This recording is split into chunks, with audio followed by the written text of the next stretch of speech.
So, before the game kicked off Saturday, Baylor and BYU at McLean Stadium, I was walking down the hall, and I heard J.J. Joe go through the keys of the game or whatever it was going to be. Forgot the segment, but that.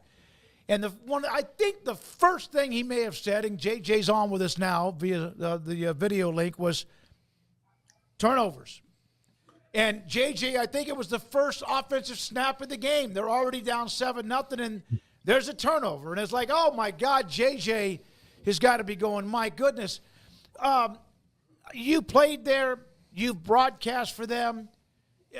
Do you want to just pull your hair out watching what the ups and downs of this team? Yeah, how you guys doing? Turnovers is a very generic one that you can use all the time, right? Hey, sure. Whoever wins the turnover battle. But this BYU team specifically this year, basically the Kansas State game was a turnover fest for them. And they feasted on teams. And I just knew when you have a veteran team and then we have a team that needs some little momentum, that's our team, Baylor. We needed to find a way to be a +1 or +2. And to have that first offensive play, which it's a great play by the BYU defensive lineman to get that tip, not only tip it, but to catch it, it would just seem like deja vu, like here we go, man. And it just started the thing out wrong. JJ, look, there's been a lot of noise around Dave Aranda anyway. I mean, no matter what, has happened, but these last 2 weeks have certainly amplified that. And they keep kind of having the same problems. Either they fall so far behind, they've got to play cardiac football to catch up, or they have a team dead to rights and can't put them in the ground. That is the thing that has not changed. How do they get that to change? Yeah, man, that's a great question. If I had to answer that, I'd go get on that staff. I tell you, at least sell it to them. But it's a tough one. You're dealing with 18 to 22-year-olds, man. And for some reason, we have seen more slow starts than we would want to see over the last couple of years. And to see us go down 21-0 in the beginning and not be able to respond until late, I know that frustrates the fans and it frustrates everybody, I think, associated with the program. I think it frustrates the coaches as well. They're trying to look for the button. But I think what's missing, to be honest with you, is, and I think I said it maybe last week, is that they're still looking for the who on this team. And it's, it's just part of it, part of the process. And I just think that this team right here has some solid players. They're much better players, I think, overall, whether they've developed or we brought new guys in than last year. But we still not sure, man, who's our dude. And Sawyer's playing well. I think Matt Jones is playing well on the other side. Keaton Thomas is playing well on the other side. But we don't have someone who's willing to take us there. And until you get somebody who's on each side that says, hey, I'm going to take us there, we may see more of this. I'm sorry, Craig. Go ahead. JJ, the run game is non-existent. I mean, it's a total non-factor for the most part. I know part of that's the O-line, but it was interesting to hear Aranda say in the post-game that some of that was also just the running backs themselves, like not hitting the hole hard enough or just effort on their part, which is also another layer of concern. But what do you see with the run game? Is it just doomed from the moment the ball is snapped? Is it some of what the backs are doing? Like, can you help us understand why it just seemingly is stuck in place? Yeah, man, I tell you, Craig. I mean, that's one where I think it's a combination, right? As I watch it up front, against BYU, I figured we'd have to figure out another way, and Coach started to do some of this really short stuff out wide. I think we got Bryson one out wide. He went behind two blockers, ways to find ways to run. I figured it'd be tough this week, so I'm not surprised this week that it was tough for us to get going. But to be able, we talked about it last time, to be able to close a game, you have to be able to run the ball. To be able to settle a game down, you have to be able to run the ball. And you see with us right now, the challenge since 21 is that we've struggled in both of those, because since we can run the ball, we couldn't settle the game down after it's been kind of getting away from us. So we need to, kind of slow things down. And we have a hard time closing it because we're not consistently running it. And that's, it's just a combination of sometimes, like you said, maybe we make a wrong cut, or maybe that's just that one block that's missed. JJ, you had 2 players suspended. There was a lot of guys out, too, because of injuries. But you had 2 playmakers suspended, and others that I'm sorry, you played again. This is supposed to be a team with better leadership, and maybe they do have that. But is that inexcusable? And was Baylor or Aranda too harsh when we're considering a couple of guys that were smoking pot? And Smoke, you guys are more privy to what it's about than I am. But, it's tough because, Coach has a standard. And when you have a standard, the one thing you have to do is hold fast to that standard. I mean, you just got to, if that's what he's had in place for the last, since he got here. You hate to see it because, especially coming off of a terrible loss, the last thing you needed was, to be missing those players. Now, if you would have told me we were going to be missing our starting 2 corners, we knew Garmin was out because he was hurt. Then we're going to miss Steve Linton. Then we're going to miss Trigg. I would have said we lose by 2 touchdowns. I think he has to hold to the standard. And I think, from a leadership standpoint, that's what I'm talking about. And not just to go back to Gloria, but when I played, the first few years, it was a Jay Fan, Robert Blackman, Gary Joe Kenny, and those guys led. We didn't win a lot, but kind of they were the leaders. After that, it was a Santana Dotson, it was Big Cat Robin Jones, it was Monty Jones, it was John Turnpaul, Scott Berrien, and those guys kind of ran it, right? And it's good to have the big guys running it because most guys aren't going to mess with them. And I think this thing is too much. It has to right now. It feels like the coaches have to do too much, and I know that sounds strange, but you got to have some players in there, man. That's taking this thing by the head. And when we had those players, we could tell the difference. And now we don't. We're trying to find them, and it's just still a little. We just have a little gap right there right now. JJ, Sawyer Robertson though continues to. He shook off a bad first quarter and grew up. Do you see him kind of taking the reins completely as the starter, not only now but into the future? I do. I think Sawyer. After I saw him the first, I thought the first time he played against Tarleton State when he came in and the way he sprayed the ball. Now that's garbage time, but he was confident. He was sure where he was going with the ball. He was accurate. And I wanted to see him again against Utah. I thought we had an opportunity to put him in, and we didn't get to see him. And I think now it's his squad. That game on Saturday, he had a tip ball for interception, and that last one is just him trying to make a play. I'm not going to hold that against him. He's just trying to make a play at the end. It's just 3rd and 20 or 2nd and 25. But he's proved, I think, that he's QB1. I think that the depth chart was updated, and it's his team. Now, the thing for Sawyer now is he's been in college 4 years, is he has to go be the dude. He's got to get one of these games. Kind of what really solidifies you and makes people start looking at you is when you just have one of these games and then you go get it, meaning that like on Saturday he had a chance to go get a game. I think we had 3 possessions, but we're down 6, and we had to rely on him a lot. That's the way it is. That's where it's going to be right now. And he needed to get one of those in the end zone, and I think that would have changed the tide and really got us going. But he's still trying to figure it out, and I think he'll get there. JJ, Caden Jenkins, Lorando Johnson. Now, granted, he got hurt right in the very beginning. Chateau Reed, Kendrick Simpkins, Garmin Randolph, Steve Linton, Jacquez Evans, Kelsey Johnson, Richard Reese. The list of guys that did not play, or in the case of Lorando, played 1 play and were knocked out, was pretty lengthy. I know a couple were suspension-related, and then the others were health-related. That's a pretty big dose of impactful players. Who do you think they missed the most on Saturday, and who do they desperately need back coming up this weekend? Well, I think we missed Garmin Randolph the most, but he was hurt, right? I thought Garmin has been playing really good football. I know we definitely missed Linton. I think Linton was huge for us. I think it's hard to say, man, Craig, because I think we also missed Trigg. We needed somebody to help control the middle of the field.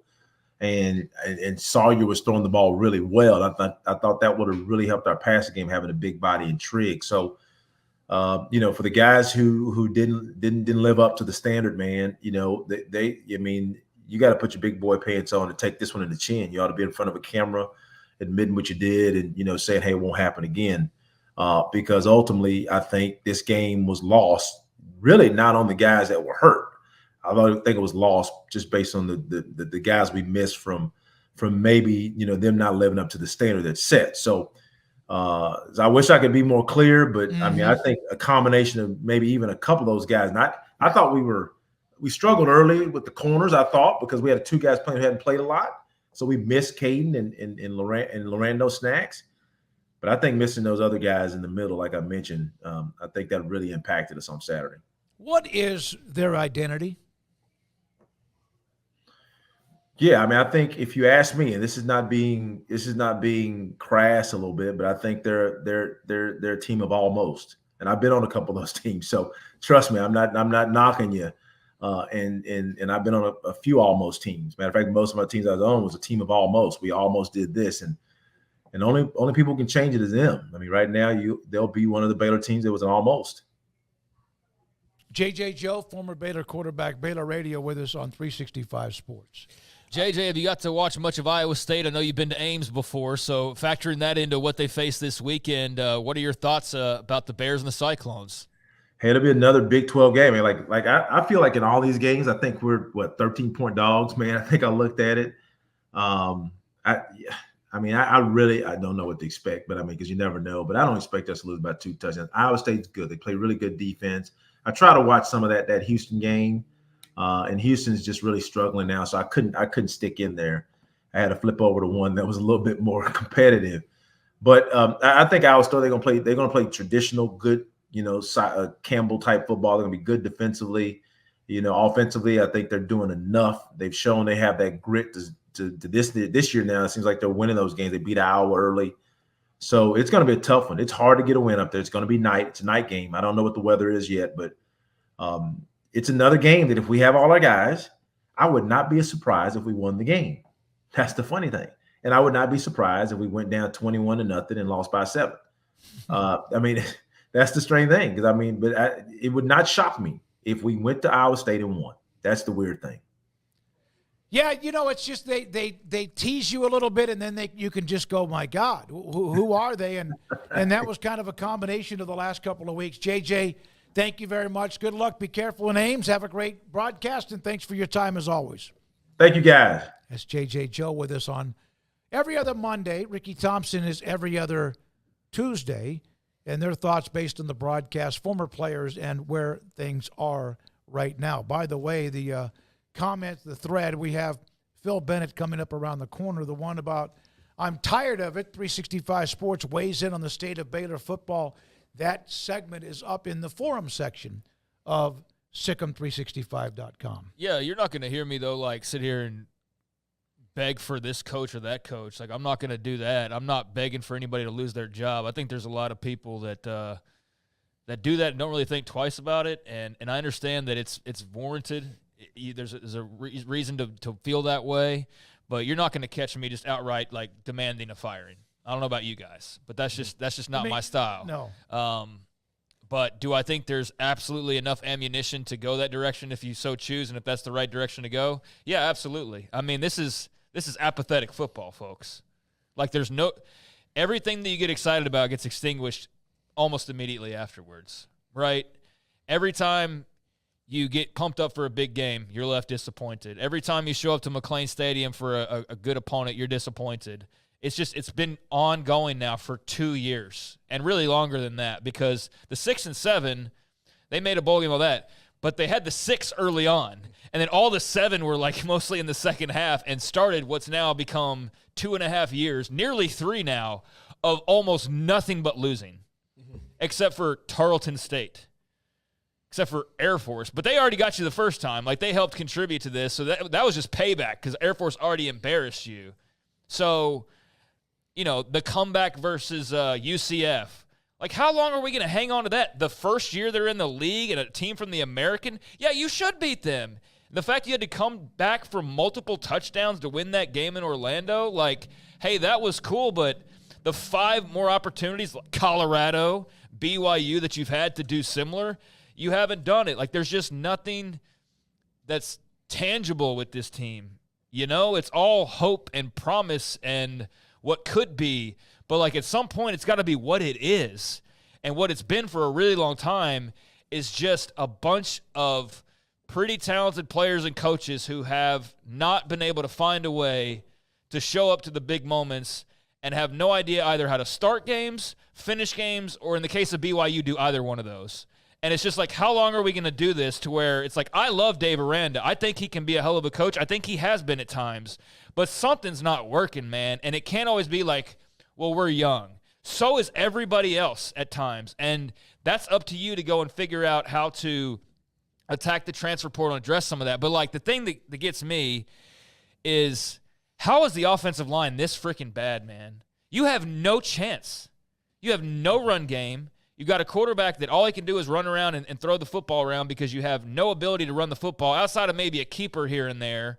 But, like, so next year it's going to be better? Is that what we're saying? So next year, though, it's been 2 years, but next year the O-line's going to actually be able to, like, run block? Is that what we're banking on?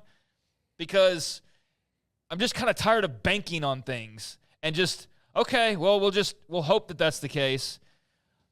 Hope will carry you a long ways. It has for a while. I'm not going to be one of these guys. I've seen some people, Baylor fans, absolutely out of pocket, like talking about players and stuff personally. I think that's absolutely ridiculous. I think that you should be thankful that burner accounts exist, because a lot of y'all wouldn't be saying half the stuff that you're saying. But at the same time, I understand the frustration. And I understand that in this world where players are getting paid, people feel like it's free game to just say whatever you have to say no matter what. And I don't know, man. It's turned into a really ugly situation as a result of the losing, the hope, and the bubbles getting bursted over and over again. And then the fact that we are in this era where, like, when things don't go right, people feel more entitled than ever to point that out and to feel like they should have more of a say than they maybe had previously. Does that make sense? And so I just think it turns into more of a... We're in a society where a lot of people quit. A lot of people blame everyone else. And sometimes they push it off on other people, and But I just think, like, it's getting, like, more personal than it has any reason to be. Social media. Yeah, and I don't like that aspect of it. I don't think a lot of people would be saying what they say if not for hiding behind a burner. But that's social media and that's life. But that is an element to this right now that is as hot and as toxic as it has been, along with the losing, along with the. So what are you selling us for a year from now? And so all of that together, all of those things, and probably another thing or two, another piece of the formula that I'm missing, has led to one big toxic batch of surrounding Baylor football right now. And the only cure for it, the only antidote is winning. Yep. And they can't do that to save their life, especially against anybody that they shouldn't beat. I mean, when's the last time they beat somebody they weren't supposed to? Oklahoma. Probably that year in 2022. It's 2024, man. Yeah. Like, am I right? Yeah. They won again. I said there have been three new iPhones since then. There's been 3 new offensive coordinators practically since then, and DCs and every other coach. So it's like, it's a disaster. It's just a mess, and I think they can dig themselves out of it. But I just at this point have no faith that they can actually go and do it. And if they were to add the same amount of talent from what last year to this year to next year from this year, could that matter? I don't know. I don't know, because they could lose half of it. Thing. I mean, it is on the offensive line. No, it's absolutely. But I don't think that they don't have the right defense. I think the defense has played well enough at times to win. I think the offense has played well enough times to win, but they cannot play complementary football, and they either can't start, can't finish, or can't do either, and that was the case against BYU. And then again, you mentioned this, and we got a break for Phil Bennett because he's on hold.